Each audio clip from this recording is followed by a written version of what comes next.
Hello everyone.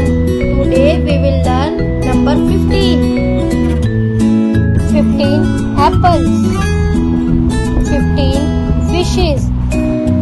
Now we will write number 15. Draw on the top and straight line down. 1. Make a line and go around a line on top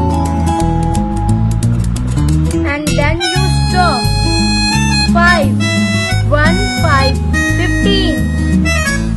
1, 5,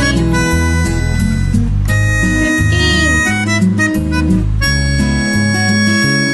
1, 5, 15. 1, 5, 15. 1, 5, 15. 1, 5, 15. Now we will count the objects and write here 15 candles. Worksheet. Circle the number of objects.